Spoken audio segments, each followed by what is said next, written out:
Después de años y años de conflicto, México se encontraba frente a una pregunta gigante. Ya no se trataba solo de reconstruir, había que reinventarse por completo. Y para forjar una nueva identidad nacional, los arquitectos tomaron la palabra, o mejor dicho, tomaron la piedra y el concreto. A ver, la revolución había terminado, sí, pero la batalla por el alma de la nación apenas comenzaba. En las calles, en la política, en el arte, todo el mundo se hacía la misma pregunta. ¿Quiénes somos ahora? ¿Cómo tiene que verse un México moderno que esté orgulloso de su historia, pero con la mirada puesta en el futuro? Y bueno, mientras el país entero buscaba en el espejo una nueva cara, un grupo de visionarios encontró la respuesta. Pero no en los discursos, sino en los edificios. La arquitectura, de repente, se convirtió en el lienzo perfecto para proyectar la imagen de una nación que estaba renaciendo. Ok, la primera gran respuesta fue mirar hacia adentro, hacia el pasado más profundo. El movimiento neoprehispánico propuso algo muy claro. Para construir el futuro, primero había que reconectar con la grandeza de las civilizaciones originarias. Un ejemplo clave de esto es el Pabellón de México en Sevilla, allá por 1929. Y ojo, no era un edificio cualquiera, era toda una declaración de principios en un escenario mundial. El arquitecto Manuel Amabilis tenía una misión: presentarle al mundo un México que ya no era una colonia, sino una nación con una herencia de miles de años. Miren, esta cita captura perfectamente esa filosofía. No se trataba de simple nostalgia, ¿eh? El punto crucial aquí era tomar la majestuosidad del pasado prehispánico y usarla como cimiento para una declaración de modernidad. Era un acto de reclamar su lugar en la historia. Y justo esto es lo que lo hace tan fascinante. Si nos fijamos en los detalles, Amabilis no se limitó a copiar y pegar. Lo que hizo fue integrar elementos de la arquitectura maya, como los de Uxmal, y tolteca, como los de Tula, pero en una estructura con una función totalmente moderna. Estaba, literalmente, creando un lenguaje nuevo, uno que gritaba mexicano por todos lados. Pero claro, no todos estaban mirando al pasado. Había otra corriente poderosísima que miraba hacia afuera, hacia las vanguardias internacionales. La promesa de la modernidad llegó con la fuerza de nuevos materiales y una idea que en ese momento era radical: el progreso social a través del diseño. Aquí la idea era súper simple, pero revolucionaria. La forma debe seguir a la función.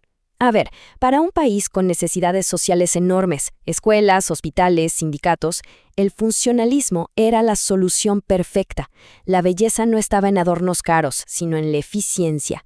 Era una filosofía de diseño que prometía construir un nuevo país de forma rápida y práctica, una verdadera herramienta de cambio. ¿Y qué mejor ícono de esta nueva ambición que el Monumento a la Revolución, obra de Carlos Obregón Santacilia? Es que es increíble pensar que lo que iba a ser la cúpula de un palacio porfiriano se terminó transformando en un mausoleo para los héroes de la Revolución. Es una obra que mezcla la escala monumental del Art Déco con una estructura moderna y súper audaz. Pero el funcionalismo también se vivió a ras de suelo. El edificio del Sindicato Mexicano de Electricistas, de Enrique Yáñez, es un ejemplo perfecto. El mensaje era clarísimo: se acabaron los palacios para la élite. Ahora se construían edificios para las nuevas instituciones sociales que surgieron de la revolución, como los sindicatos de trabajadores. Y la modernidad también llegó hasta la casa. Estas viviendas en la Ciudad de México son obra de un joven, Luis Barragán. Sí, ese Barragán. Pero esto fue mucho antes de que fuera el maestro del color que todos conocemos. Aquí lo vemos explorando el funcionalismo, con sus líneas limpias, sin adornos, demostrando que este nuevo lenguaje buscaba transformar cada aspecto de la vida. Entonces, ¿cuál era el camino? ¿Regresar a las raíces o abrazar la modernidad? Bueno, pues la respuesta mexicana no fue elegir uno, fue crear una síntesis espectacular y única en el mundo. Porque la solución final a ese dilema de identidad no era una cosa o la otra, era una fusión. Se trataba de tomar la fuerza del pasado prehispánico y la audacia de la vanguardia moderna para crear algo completamente nuevo. A este movimiento se le llamó integración plástica. La idea, básicamente, era que la arquitectura no debía ser un simple contenedor. Tenía que ser una obra de arte total, donde la pintura, la escultura y el muralismo se mezclaran con la estructura misma del edificio para contar una historia. Y si hubo una figura que de verdad encarnó este ideal, ese fue Juan O'Gorman. Él era las dos cosas, un arquitecto funcionalista de hueso colorado, pero también un pintor y muralista excepcional. Él entendió que los muros de México no solo debían sostener techos, sino que también debían narrar la historia de su gente. Su obra cumbre, por supuesto, es la Biblioteca Central de la UNAM. Es uno de los edificios más icónicos no solo de la universidad, sino de todo México. Lo que vemos es un edificio funcionalista en su esqueleto, digamos, pero está completamente envuelto en un mural gigantesco que nos cuenta toda la historia de la cultura en México.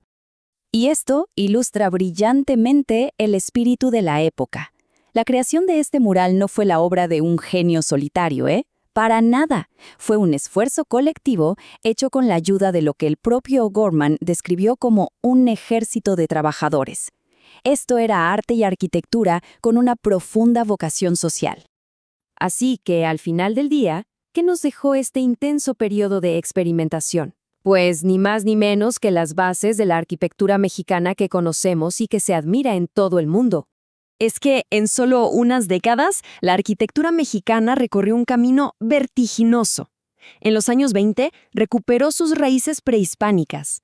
En los 30, se lanzó de lleno a la modernidad funcionalista. Y para los 50, ya había creado una síntesis única, la integración plástica, que dejó a todo el mundo con la boca abierta.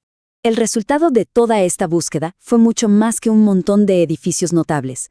Fue la consolidación de una identidad arquitectónica propia, un lenguaje que sirvió de cimiento para las siguientes generaciones de arquitectos mexicanos, desde la madurez de Barragán hasta los grandes talentos que vemos hoy.